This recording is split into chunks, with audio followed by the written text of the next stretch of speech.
Pengujian kualitas jam yang paling berat adalah bertahan dalam penerbangan luar angkasa. Namun, hanya segelintir merek yang mengklaim telah melakukannya. Merek apa saja dan mana yang paling pertama melakukannya?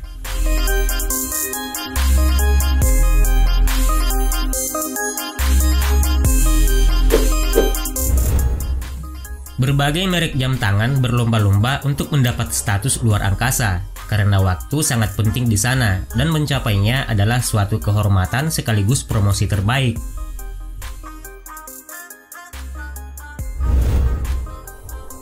Hingga kini, tanpa jam tangan tak akan ada misi luar angkasa yang bisa dijalankan.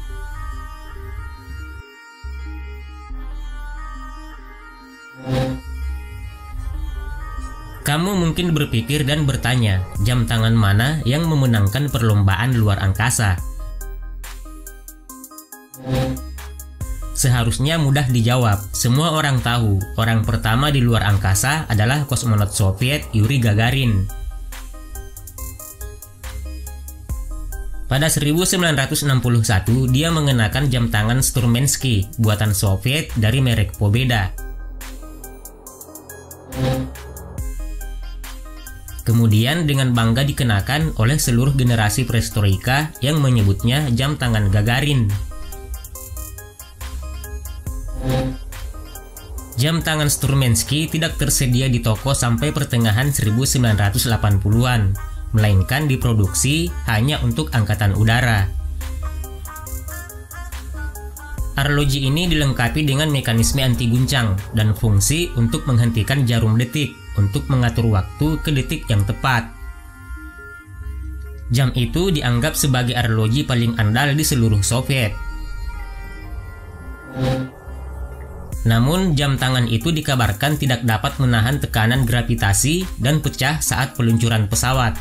Akan tetapi, hal itu tidak pernah secara resmi dikonfirmasi, seolah-olah dianggap dapat mempertaruhkan reputasi seluruh industri ruang angkasa. Lalu, apakah Sturmensky benar-benar menjadi jam tangan pertama di luar angkasa jika tidak bisa menahan beban? Rekor kedua dipegang oleh jam tangan Strela buatan Soviet pada 1965. Ketika Alexei Leonov melakukan perjalanan ruang angkasa. Jam itu tampak sangat mirip dengan jam tangan saat ini yang dibuat untuk peserta masa depan dalam program SpaceX Elon Musk. Strela dimaksudkan untuk komandan angkatan udara dan memiliki stopwatch bawaan, penghitung waktu 45 menit, telemeter untuk menentukan jarak ke sumber suara, dan tachymeter untuk menghitung kecepatan dengan waktu tempuh.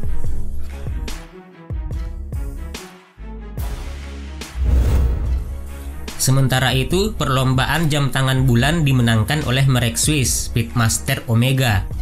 Arloji ini ada di pergelangan tangan Buzz Aldrin ketika dia mendarat di bulan pada 1969 dan sekarang merupakan jam tangan resmi NASA. Namun pada saat itu, jam itu adalah satu-satunya peralatan yang tidak dirancang khusus untuk penerbangan luar angkasa.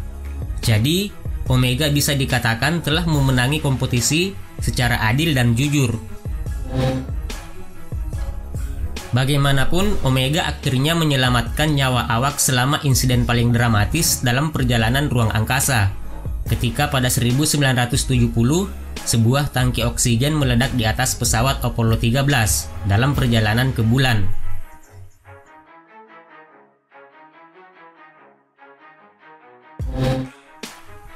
Hanya perhitungan super akurat yang bisa menyelamatkan situasi, karena sistem navigasi di atas pesawat tidak beroperasi, dan salah menghitung waktu masuk kembali ke atmosfer bumi bisa menelan banyak nyawa. Jam tangan itu tidak mengecewakan dan dianugerahi penghargaan Silver Snoopy dari NASA, sebuah kehormatan khusus untuk pencapaian luar biasa di bidang keselamatan penerbangan manusia. Dalam banyak foto kru, 2 atau bahkan 3 jam tangan sering terlihat pada satu waktu. Salah satu jam biasanya digunakan untuk mengukur waktu selama percobaan ilmiah di atas pesawat. Yang lain untuk mencatat waktu penerbangan dihitung dari awal misi. Dan yang ketiga, menampilkan apa yang disebut waktu bumi, tergantung di mana peluncuran berlangsung. Akan tetapi, yang tidak dapat dibawa keluar angkasa akhir-akhir ini adalah jam tangan elektronik. Karena jam ini tidak dapat menahan tingkat radiasi yang menembus sirkuit mikro. Meskipun demikian, di masa Soviet diyakini bahwa di masa depan tidak ada yang akan memakai arloji mekanik. Negara ini bahkan meluncurkan semacam kampanye periklanan di mana kosmonot Soviet berpose dengan jam tangan LCD dan LED yang dibuat oleh pabrik pulsar domestik. Sejak 1994, jam tangan resmi pusat pelatihan kosmonot Rusia dan Roskosmos adalah Fortis. Sementara untuk SpaceX, Elon Musk memilih Tag Heuer.